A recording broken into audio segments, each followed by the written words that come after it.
Olá, queridos. Meu nome é Heraldo Gabri, eu sou pastor das Assembleias de Deus, Ministério de Madureira.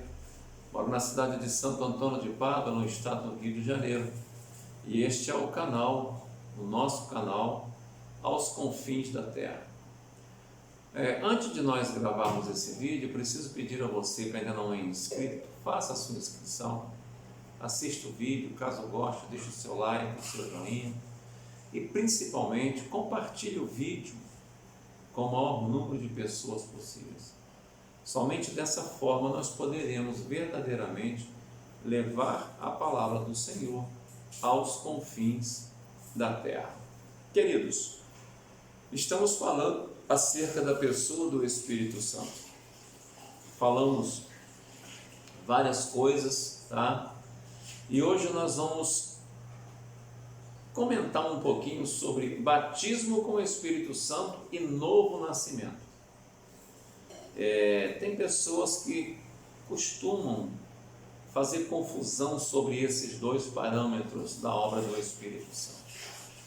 Você já deve ter visto algum cristão que creu que foi batizado com o Espírito Santo no momento em que nasceu de novo, ou seja, que se converteu, sem todavia terem demonstrado evidências bíblicas do batismo. É preciso, uma melhor instrução neste sentido, porque é um tema que pregadores não falam sobre isso. Eles pregam a busca no Espírito Santo, incentivam a pessoa a buscar o Espírito Santo, mas não falam sobre isso. E existe diferença. Tá? O Espírito Santo, mediante a palavra, ele opera, na verdade, o novo nascimento. Isso aí nós não podemos questionar. O novo nascimento no homem e na mulher que se converte só é operado mediante a ação do Espírito Santo. Mas o trabalho do Espírito Santo em tal ocasião é bem diferente com o que ocorre com o homem e com a mulher de Deus subsequente, depois do ato da conversão ou do novo nascimento. É certo também, nós não podemos também descartar essa possibilidade que eu vou falar aqui, que há casos em que o batismo com o Espírito Santo pode, na prática, ocorrer simultaneamente ao novo nascimento, ou seja, no momento da conversão. Nós não estamos aqui para descartar essas possibilidades, tá? O novo nascimento é uma experiência espiritual decisiva pela qual a alma é renovada pelo Espírito Santo, tá? Mediante a comunicação da vida divina. É o poder do Espírito Santo que transmite ao crente uma nova natureza. Vejamos que nós vínhamos baseando nosso viver em padrões do mundo, em padrões ímpios, de impiedade. E com o novo nascimento é preciso que o Espírito Santo promova essa mudança, e essa mudança realmente acontece, mas não tem nada a ver com o batismo com o Espírito Santo. Mas então, pastor Heraldo, o que é afinal o batismo com o Espírito Santo? Nós já falamos alguma coisa sobre isso, mas nós precisamos voltar nessa tecla para nós sairmos bem alicerçados dessas passagens acerca do Espírito Santo. O batismo com o Espírito Santo é um ato de Deus pelo qual, por esse ato, o Espírito Santo vem sobre o crente e o enche plenamente. Vamos fazer aqui uma analogia bem simplóriazinha, Você tem um balde com capacidade de 5 litros, um balde de carregar água ou qualquer líquido, e o seu balde está vazio, e você tem a possibilidade de encher o seu balde. Veja que a capacidade dele são 5 litros. E você vai até a fonte ou até onde tem a água jorrando. Você anda, você cansa, você para, você sofre. Aí quando você chega lá com o seu balde com capacidade para 5 litros, você pega somente 1/3 da capacidade dele, 1,5 litro, 1,7 litros. Qual o propósito disso? Se ele tem capacidade para 5 litros, se a água está abundante. Então, nós precisamos aprender a aproveitar as oportunidades que Deus nos dá. A oportunidade de salvação, ela é uma bênção. Ela é uma bênção. Mas não é só a salvação. Existem coisas além dessa vida de busca de salvação, como homem, como mulher de Deus. Então, nós precisamos buscar esse enchimento da parte de Deus para nós podermos ter uma vida regalada diante de Deus. A vinda do Espírito Santo para encher e apoderar-se do Espírito de Deus como propriedade exclusivamente desse Deus. Uma carta, eu já falei isso em um vídeo passado, vou repetir hoje. Você escreve uma carta, você bota ali o que você quer falar, você se identifica no envelope da carta e você preenche o remetente. Se você não for ao correio e não fizer os trâmites legais, essa carta não vai chegar ao seu destino. Ela precisa ser selada e carimbada. A carta é sua, porém, a partir do momento que você deixa essa carta no correio e paga pelo selo e pelo carimbo do correio, você está dando autoridade ao correio para se apropriar dessa carta e fazer dela o que quiser. E é claro que ali a intenção deles vai ser chegar essa carta ao endereço correto. Assim é o selo do Espírito Santo, é o batismo com o Espírito Santo, é o enchimento com o Espírito Santo.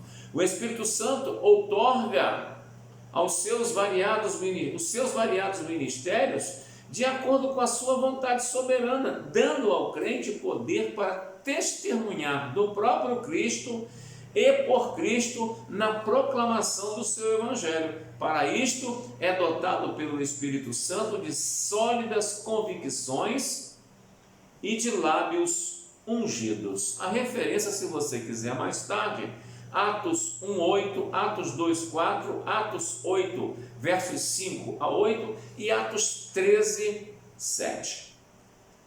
Nós agora vamos analisar um pouquinho alguns pontos que mostram mais claramente a distinção, a diferença entre o novo nascimento e o batismo com o Espírito Santo. Nós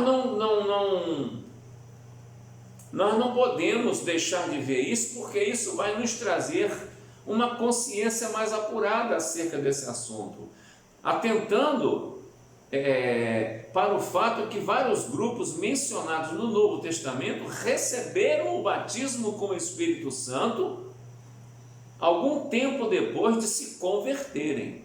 Então nós vamos considerar algumas passagens com algumas pessoas, tá? Por exemplo, os discípulos que conviveram com Cristo.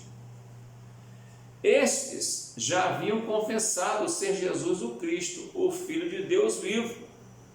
Tá? A referência está em Mateus 16:16, João 6, versos 68 e 69. Jesus já os havia declarado limpos, com exceção, é claro, de Judas. Tá? Jesus afirmara que os seus nomes estavam escritos nos céus. Isso configura a salvação. Jesus já havia soprado sobre eles, dizendo: recebei o Espírito Santo. Isto lhes proporcionou antecipadamente bastante gozo espiritual, pois já havia recebido certa porção do Espírito, mas ainda precisavam ser batizados com o Espírito Santo, serem cheios do Espírito Santo. Eles andavam com Jesus, ministravam a palavra junto com Jesus, aprendiam com Jesus. Jesus até lhe soprou uma parcela do Espírito Santo. Porém, eles precisavam ser cheios do Espírito Santo. Vamos falar mais um pouquinho agora, vamos chegar aos samaritanos. Se você for lá em Atos capítulo 8, versículos 12, você vai ver que eles deram crédito a Filipe, que os evangelizava a respeito do reino de Deus e do nome de Jesus Cristo. Você vai ver também em Atos 8, 12b, que iam sendo batizados em água, assim homens como mulheres. Atos 8, 12. Sem dúvida, tinham sido regenerados, ou seja, a vida deles tinha sido mudada pelo batismo do arrependimento, pelo aceitar a Jesus, tá? E quem promoveu isso neles foi o Espírito Santo, é Ele que promove em nós esse novo nascimento.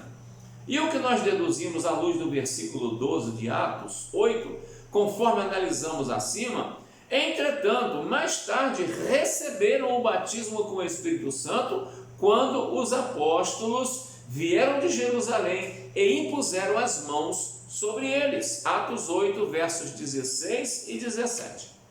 Vamos aqui o apóstolo Paulo para a gente não ficar somente em dois exemplos. Atos 9, versos 16 e 17. Nas experiências deste notável servo de Deus, nós não podemos negar que o apóstolo Paulo foi um grande homem de Deus. Nós podemos aprender algumas coisas com Paulo. Primeira, na estrada indo para Damasco, quando ele queria cartas para poder, autoridade para poder pegar crentes que proclamavam Jesus, na época ele ainda era Saulo, Jesus se revelou a ele no caminho de uma maneira maravilhosa. Foi vencido pelo poder de Jesus. Olha só, hein? Ele foi vencido nesse ato pelo poder de Jesus, que o reconheceu como Senhor. E a ele entregou incondicionalmente a sua vida. Ele mesmo ensina. 1 Coríntios 12, 3, olha o que fala. Ninguém pode dizer Senhor Jesus, senão pelo Espírito Santo. Então, nós temos que pensar nessas palavras do apóstolo Paulo. Outra coisa sobre Paulo: as novas e sublimes atitudes de Saulo revelam que o Espírito Santo realizou na sua vida o milagre do novo nascimento. Ele caiu no caminho para Damasco, e no cair, ele quando levantou, embora cego com escamas nos olhos, ele já levantou transformado pelo poder do Evangelho, tá? Isso aconteceu no momento da sua conversão, quando lhe foi ordenado a entrar em Damasco para receber novas instruções. E mais um detalhe: Ananias lhe foi enviado e, dirigindo-se a ele como irmão Saulo, impôs sobre eles, sobre o próprio Saulo, as mãos e disse: o Senhor me enviou, a saber, o próprio Jesus que te apareceu no caminho por onde vinhas, para que recuperes a vista e fiques cheio do Espírito Santo. Olha que coisa maravilhosa, olha que coisa maravilhosa. Atos capítulo 9, versículo de número 17. Poderíamos falar aqui acerca dos discípulos de Emaús, dos discípulos em Éfeso, tá? Poderíamos falar sobre outras coisas, tá? Mas nós vamos ficar por aqui. Vamos ficar por aqui porque o povo tende a fazer uma pequena confusão com relação ao novo nascimento e ao enchimento com o Espírito Santo. Então, nós falamos sobre algumas coisas, tá? E no próximo vídeo eu quero falar sobre os discípulos em Éfeso. Está lá em Atos capítulo 19, versículos de 1 a 7. E nós vamos arrematar essa história de que muitas pessoas confundem. Nós vamos acabar com isso de vez. Porque o batismo com o Espírito Santo, ele tem um propósito diferente do novo nascimento. O novo nascimento é para conversão de alma, para que se vá morar no céu. Mas o batismo com o Espírito Santo é algo mais. E nós precisamos aprender um pouco mais sobre isso. Então eu te espero no próximo vídeo, será o vídeo de número 40. Não se esqueça, nós estamos vivendo momentos decisivos nessa terra. Momentos em que o Espírito Santo está exercendo o seu papel principal como agente de salvação e de batizador do Espírito Santo. E o Espírito Santo está nessa terra para quê? Nos convencer do pecado, da justiça e do juízo. Eu creio nessa palavra. Você pode crer?